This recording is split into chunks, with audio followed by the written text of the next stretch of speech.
Down the hatch. That's what I'm talking about. Hey, everybody. It's Eric O'Sullivan, Reverend Sully, ordained on the internet. As always, the caveat, please do not burn your hands holding on to my hot takes, especially this one. If you do, then that's on you. I have to formally apologize and bend the knee and solicit proactive forgiveness from my Lord Doomcock, because the title of this will give everything away. Welcome to In Defense of Lost. That's right. I'm going to talk about Lost for a few minutes. That's about it. I want you to know that I did not initially watch it in its initial original airing. I watched it binge style in 2012 on Netflix, and then I watched it again. And it was from the advice of my best friend Peter Fernandez, who said, dude, you're going to really, really love the show. And you know what? I was a little reticent. I dragged my feet. I was hemming and hawing. I'll get to it when I get to it. He was a big fan. And then I started watching it. And I was hooked. I was spoiler free. I was not ruined for me. And I knew, because I'm a huge geek, I'm a huge nerd, I knew about all the bad buzz it got.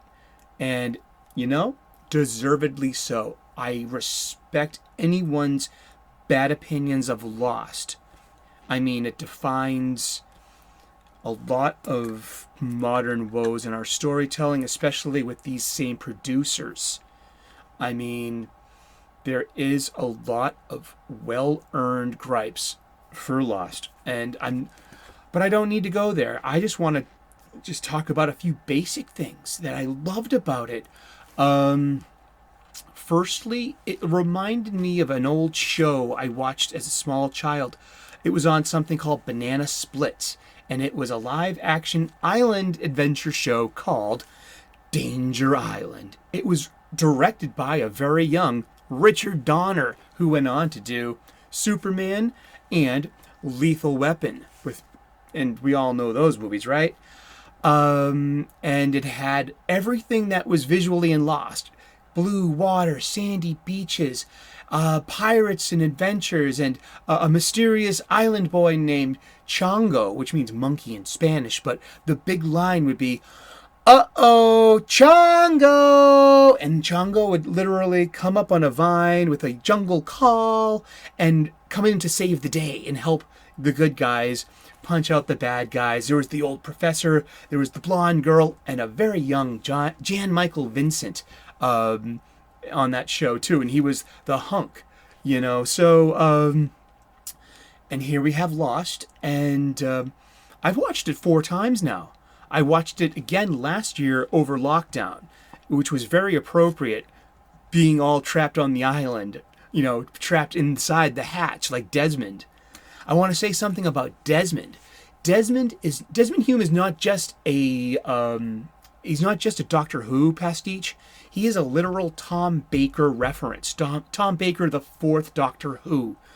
Desmond was a paratrooper, so was Tom Baker, who left to become, a clergyman, and he bailed from the seminary as well. So did Tom Baker. And what happened to Desmond? Well, he became the Time Lord of the island.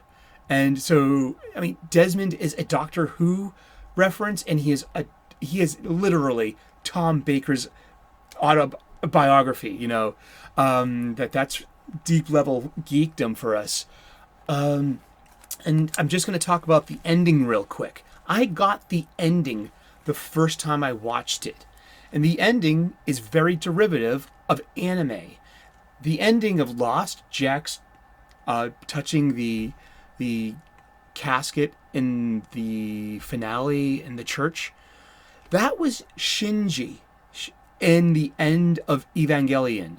It was instrumentality.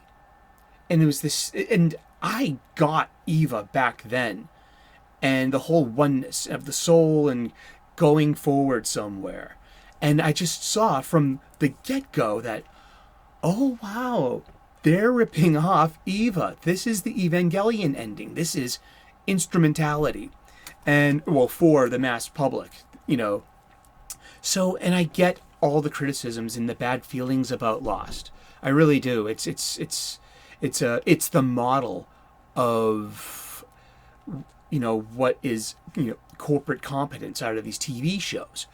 But I'm going to end it with saying that Lost, for me, was a really good experience. I had a great time watching it with one of my best friends. We would even do something called Lost Roulette, where we would just throw on an episode and would just kick back with whatever significance we had, like Sawyer did when he found the when they found the van full of beer and the four buddies hanging out. And Jin and Sun. Oh God, they make me cry every time. I love Jin and Sun's story. Oh, it's so romantic. I mean, oh wow. And do I even have the right to find them identifiable anymore in 2021? I mean, being born who I am? Bullshit. Of course I do. They are my heroes. And I loved Saeed's tank top. His tank top changed in color from white to gray, I think, in a few episodes, but then it became black, signifying his allegiance, you know, with the smoke monster. I mean, that was I really loved a lot about Lost. It was the sound design, the music, I mean, the cinematography, this, I mean, just being there must have been the most, you know, awesome experience being an actor or a producer or even a craftsperson. I would have loved to, you know, my new time machine fantasy is been replaced. I no longer want to go back in time to 1972 to the Rolling Stones STP tour. No, I want to be the chef on set on Lost for those 6 seasons and cook for them on this island in Hawaii. And, you know, that would have just been, that's great. And I think the show is great, and it's very flawed. And I'm very forgiving of it because I didn't have that investment of being an initial fan, seeing it for the first time airing. I mean, for me, there's the crux of the letdown. More than the storytelling, more than anything. In hindsight, yeah, it's a really, you know, flighty show. And it went into places where, you know, the clues didn't allow, or the clues of the show. There wasn't a lot of setup and payoff. And now we know what it is. We can define it as the JJ box, you know, JJ mystery box storytelling, which is so empty. The box is empty. There's no hope in that box. That's Pandora's box. JJ's box, it's a whole lot of nothing. It's not going anywhere. And since then, he ruined Star Wars. And he ruined Star Trek. Don't believe me? I mean that's on you. I mean, but what do you think about Lost? Did you hate it? Do you have room in your heart for forgiveness? Maybe give it a second chance.